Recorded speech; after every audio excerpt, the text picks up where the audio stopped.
ایک بزرگ ہیں اور انہوں نے زندگی کا اکثر حصہ اس تلاش میں نکال دیا کہ ان کو ایک ایسا پتھر ملے کہ جس کو وہ لوہے پہ ماریں یا لوہے پہ رگڑیں تو وہ سونے کا بن جائے۔ انہوں نے جب اس پتھر کے بارے میں سنا تو جوانی سے لے کر بڑھاپے تک اس کی تلاش میں جگہ جگہ کریا کریا گاؤں گاؤں شہر شہر تلاش کیا۔ جوانی سے شروع ہوا تلاش کرنا، بڑھاپے کی آخری دہلیز میں جا کے وہ پتھر انہیں مل گیا۔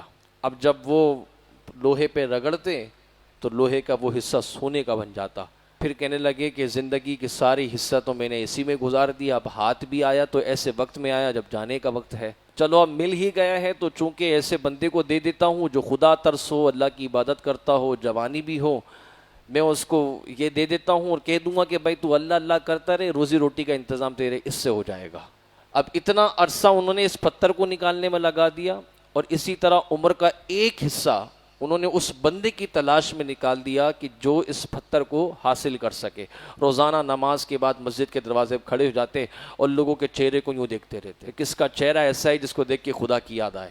ایک عرصے کے بعد جا کے خوب برو چھوٹی عمر کا نوجوان ان کو نظر آیا۔ آپ نے کہا یہی وہ شخص ہے جس کا مجھے انتظار تھا، اس کی آنکھوں کی لالی بتا رہی ہے کہ سجدوں میں روتا ہے، اس کے چہرے کا زرد رنگ بتا رہا ہے کہ یہ اپنے رب سے محبت کرتا ہے، اور مجھے پتہ ہے کہ یہ اللہ کا نیک بندہ ہے، یہ پتھر میں اسی کو دوں گا۔ پیچھا کرتے کرتے کرتے نوجوان کے پاس جاتے ہیں، کہتے بیٹا یہ پتھر رکھو، بڑا قیمتی ہے، سونے پہ رگڑو گے، لوہے پہ رگڑو گے سونے کا بن جائے گا، تم جو کام کرتے ہو، عبادت کرتے ہو، ریاضتیں کرتے ہو، بیٹا یہ کرتے رہنا، دنیا کے معاملات میں بالکل بھی نہیں پڑنا، عبادت کرنی ہے۔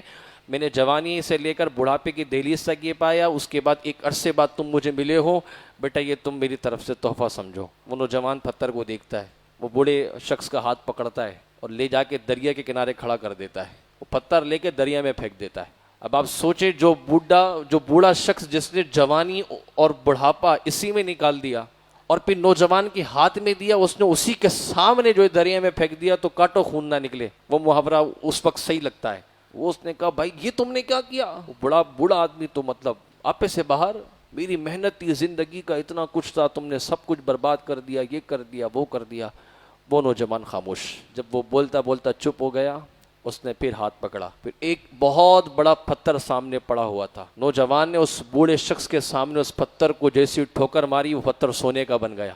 کہا کہ تم نے ساری زندگی اس پتھر کو تلاش کرنے میں نکال دی، ہاتھ کچھ نہ آیا، میں نے جوانی کی کچھ ہی عمر اس پتھر کو پیدا کرنے والے کی یاد میں گزاری تو اللہ نے طاقت یہ پیدا کر دی۔ یہ ہمارے لیے ایک سبق ہے، زندگی کا آپ کچھ بھی جمع کرتے جائیں، کچھ آپ کا نہیں ہے۔ آپ کا کیا ہے جو آپ نے اس کی بارگاہ میں پیش کر دیا۔ آپ زندگی میں کتنی دولت کما لیں، کتنی ہی عبادت کر لیں، کتنی ہی ریاضتیں کر لیں، کوئی کام نہیں آئیں گی۔ کام کیا آئے گی کہ اس کا قبول کرنا کام آئے گا۔